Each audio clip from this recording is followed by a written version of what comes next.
Restez concentrés les amis, c'est important. Restez concentrés. La concentration est vitale, c'est la base. Je vais vous raconter dans cette vidéo pourquoi je vous demande de rester concentré dans votre vie. Parce que si vous êtes concentré dans votre vie, vous allez saisir beaucoup d'opportunités. Et si vous n'êtes pas concentré dans votre vie, beaucoup d'opportunités aussi vont vous échapper. C'est votre humble serviteur Emma Imo 237, celui qui loue les appartements et studios meublés à Yaoundé. Donc si vous venez en vacances ou si vous êtes en mission de travail et que vous voulez un endroit bien chic, bien propre et un prix bien abordable, n'hésitez pas de me contacter. Bon, revenons au sujet. La concentration est primordiale parce que si vous n'êtes pas concentré dans la vie, vous allez rater l'opportunité de votre vie. Je vous raconte pourquoi la concentration est primordiale. En fait, de l'âge de 22 ans jusqu'à il y a 8 ans en arrière, j'étais un très grand consommateur d'alcool, de vin, de bière. Et quand je suis arrivé en Italie, je vis dans un petit village et je travaille dans un centre de demandeurs d'asile. Et dans ce centre de demandeurs d'asile, il y a eu une vague d'immigrés qui sont arrivés, nos frères africains qui sont arrivés. Et parmi ces gars-là, il y avait un gars qu'on appelait Magassa. Magassa, c'est un jeune garçon qui venait de, je pense, soit la Côte d'Ivoire, ou le Mali, ou le Burkina. Je ne me rappelle plus très bien. Donc, Magassa est arrivé, et quand Magassa arrive dans notre centre de demandeurs d'asile, Magassa, c'est un très grand fumeur de cigarettes. C'est-à-dire que Magassa, il allait jusqu'à ramasser les mégots de cigarettes par terre. Et il enlevait un peu de tabac qu'il y avait encore à l'intérieur et il formait une cigarette entière avec les mégots qu'il avait ramassés au sol.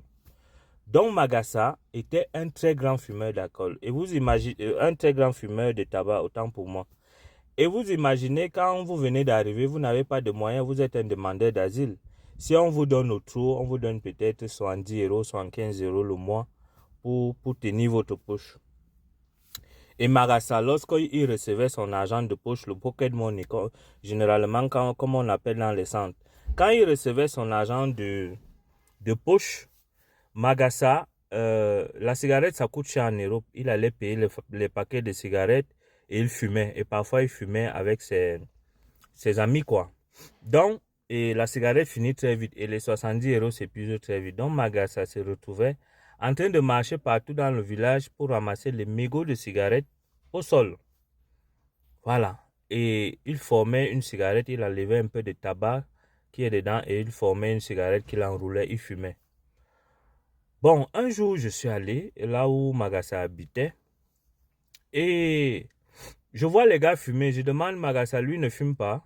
On me dit non, Magassa a décidé d'arrêter la cigarette.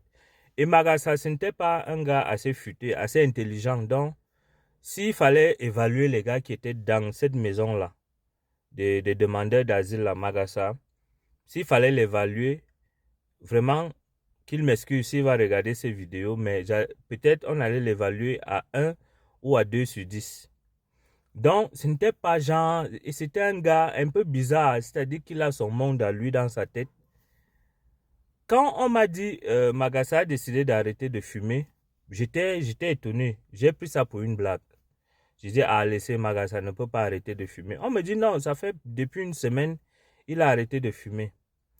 Et chaque jour que j'allais dans leur maison, parce que ici, quand les immigrés arrivent, il y a d'autres, on peut louer une maison même de 4 chambres. On les met 2 par chambre. Et chaque jour qu'on m'envoyait travailler là-bas chez eux, je me renseignais si Magassa a de nouveau fumé. Si Magassa a repris à fumer, on me disait que non, il est sérieux. Et ce qui m'étonnait le plus, il était entouré de fumeurs.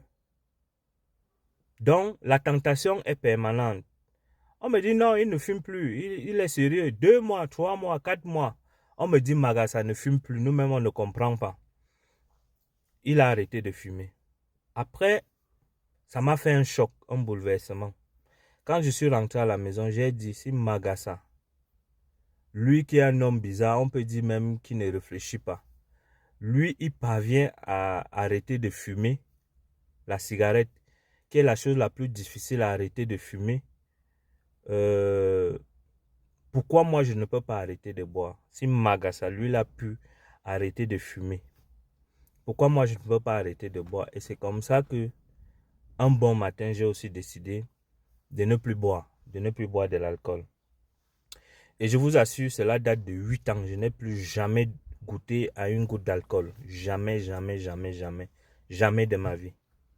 Ceux qui me connaissent peuvent témoigner en commentaire sur cette vidéo. Je n'ai plus jamais bu une goutte d'alcool depuis 8 ans.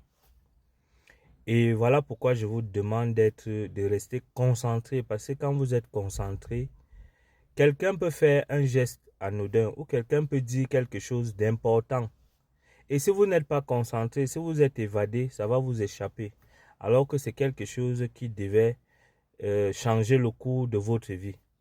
Donc les amis, restez beaucoup concentrés. Ne soyez pas trop dans la distraction, dans l'ambiance. Restez concentrés. La concentration est primordiale. La concentration est très importante. Restez beaucoup concentrés. Quand vous êtes concentré, il n'y a rien qui vous échappe. Vous analysez tout. Vous passez le temps à réfléchir. Et comme ça que, et c'est ainsi de suite que quelqu'un va dire même une parole. Quelqu'un va te conseiller.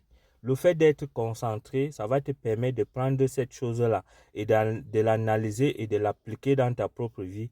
Et ainsi de suite, ta vie va changer. Donc, c'est le conseil que Emma Emo 237 voulait vous donner aujourd'hui là. Comme d'habitude, je vous rappelle que je fais dans l'immobilier, dans les appartements et studios meublés au Cameroun, à Yaoundé. Que ce soit à Douala ou à Yaoundé, contactez-moi. Les prix sont très abordables. Très, très abordables. Comme d'habitude, je ne vais pas vous demander de vous abonner. Je sais que vous allez le faire de bon cœur. Et rendez-vous au sommet. Ciao.